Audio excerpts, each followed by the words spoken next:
Hi friends, welcome to shoe kitchen. ఇవాళ recipe వచ్చేసి fish curry.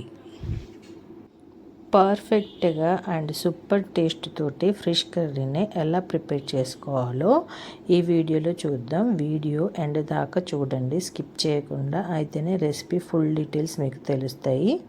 మీరు కనుక నా ఛానల్ని మొదటిసారి చూస్తున్నట్టయితే దయచేసి సబ్స్క్రైబ్ చేసుకోండి ఫ్రెండ్స్.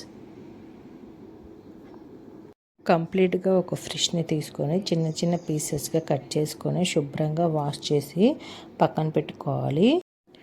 100 గ్రామ్స్ చింతపండు అండ్ 4-5 టమాటీలు జ్యూస్ చేసి పక్కన పెట్టుకోవాలి. ఒక 4 to 5 green chillies and half cup దాకా ఆనియన్స్. పైకి సరిపడా ఆయిల్ని యాడ్ చేసుకోవాలి.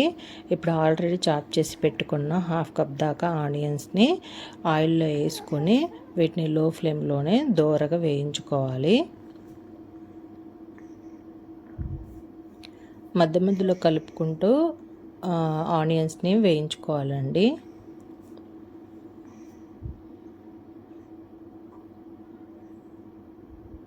ఇవి ఇలా కొంచెం మగ్గాక ఇందులో 1.5 స్పూన్ దాకా సాల్ట్ని యాడ్ చేసి కలుపుకోవాలి. సో ఉల్లిపాయలు తొందరగా మగ్గుతాయి.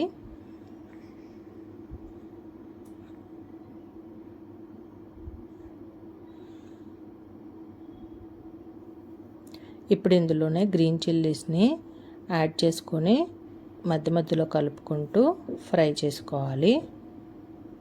ఒక 2 to 3 మినిట్స్ దాకా ఫ్రై చేసుకోవాలి. ఇలా ఫ్రై చేసుకున్న దాన్ని ఒకసారి కలుపుకొని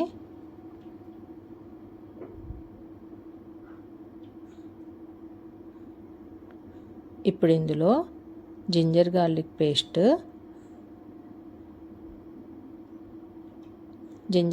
పేస్ట్ని వేసుకొని పచ్చివాసన పోయేదాకా ఇట్లా కలుపుకోవాలి. ఇది కొంచెం లైట్గా కలర్ చేంజ్ అవ్వాలండి. గోల్డెన్ బ్రౌన్ కలర్ వచ్చేదాకా సిమ్లోనే పెట్టుకొని పచ్చివాసన పోయేదాకా ఫ్రై చేసుకోవాలి. జింజర్ గార్లిక్ పేస్ట్ వేసాం కాబట్టి అడుగు మాడిపోకుండా మధ్య మధ్యలో ఒకసారి 2 మినిట్స్కి ఒకసారి కలుపుకుంటూ ఇట్లా ఫ్రై చేసుకోవాలి.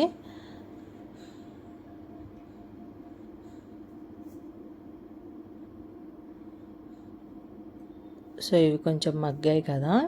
ఇప్పుడు ఇందులో ఒక 1/2 టీ స్పూన్ అంతా పసుపుని యాడ్ చేయాలి. యాడ్ చేసి ఒకసారి కలుపుకొని ఇప్పుడు ఇందులోనే 2.5 స్పూన్స్ దాకా కారంని తీసుకుంటున్నామండి. మేము కొంచెం ఎక్కువ కారం తీసుకుంటున్నాం. మీకు ఎంత కావాలంటే అంత అడ్జస్ట్ చేసుకోవచ్చు మీరు కారం. సో చేపల పులుసులోకి కారం కొంచెం ఎక్కువ ఉంటేనే టేస్ట్ ఉంటుంది.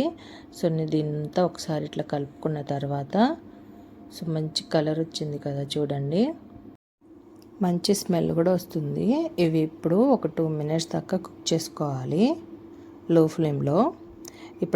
ఇప్పుడు మనం ఆల్రెడీ ప్రిపేర్ చేసుకున్న టమాటాలు అండ్ చింతపండు సూప్ని ఇందులో యాడ్ చేసి ఒకసారి కలుపుకోవాలి.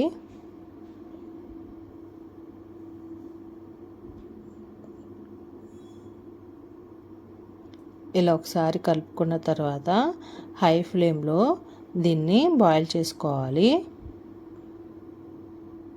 సో ఇప్పుడు ఈ సూప్ అంతా బాయిల్ అవుతుంది కదా, ఈ సూపు ఒక 4 to 5 మినిట్స్ దాకా హై ఫ్లేమ్లోనే బాయిల్ చేసుకోవాలి.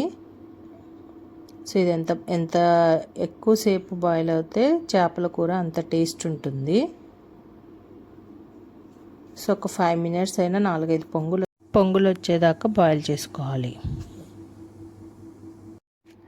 ఇప్పుడు ఇలా బాయిల్ అవుతున్న దాంట్లో మనం ఆల్రెడీ కట్ చేసి పెట్టుకున్న ఫిష్ పీసెస్ని 1 by 1 తీసుకొని స్లోగా సిమ్లో పెట్టుకొని యాడ్ చేసుకోవాలి.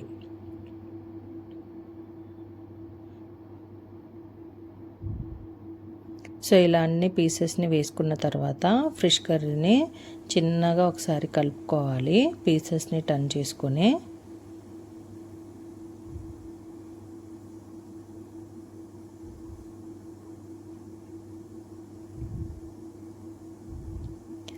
ఈ కర్రీని ఒకసారి మొత్తం మంచిగా కలుపుకున్న తర్వాత సిమ్లోనే ఒక 20 మినిట్స్ పాటు కుక్ చేసుకోవాలి. చూస్తున్నారు కదండి ఎంత కలర్ఫుల్గా ఎంత బాగా కనిపిస్తుందో ఫ్రెష్. ఈ ప్రాసెస్లో కనుక మీరు ఫ్రెష్ కర్రీని ఒకసారి ప్రిపేర్ చేసి టేస్ట్ చేస్తే చాలా బాగుంటుందండి. చాలా టేస్ట్ ఉంటుంది అసలు ఇలా వండుకుంటే. సో మీరు కూడా ఖచ్చితంగా ఒకసారి అయితే ట్రై చేయండి. సో నేను పీస్ కూడా తీసి చూపిస్తాను. ముక్క కూడా ఏ మాత్రం కూడా ఇరగకుండా ఎంత పర్ఫెక్ట్గా ఎంత కలర్ఫుల్గా ఉందో చూడండి. టేస్ట్ కూడా సూపర్ టేస్ట్ ఉంటుంది.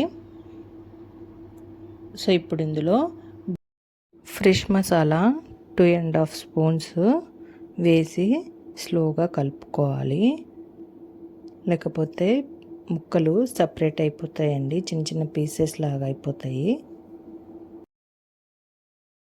ఒకసారి కర్రీని కలుపుకోవాలి, మసాలా అంతా కర్రీకి బాగా పట్టేలాగా. ఒక 2 మినిట్స్ పాటు సిమ్లోనే ఉంచి ఇప్పుడు ఇందులోనే కట్ చేసి పెట్టుకున్న కొత్తిమీరని కూడా వేసుకోవాలండి. ఇంతే గుమగుమలాడి ఫ్రెష్ కర్రీ ప్రిపేర్ అయిపోయింది. చూస్తున్నారు కదండి ఎంత పర్ఫెక్ట్గా ఎంత కలర్ఫుల్గా ఉందో కర్రీ. టేస్ట్ కూడా చాలా బాగుంటుందండి. మీరు కూడా ఒకసారి ట్రై చేసి కర్రీ ఎలా ఉందో కామెంట్లో చెప్పండి. మీకు కనుక ఈ వీడియో నచ్చినట్టయితే దయచేసి సబ్స్క్రైబ్ చేసుకోండి friends. Thank you for watching.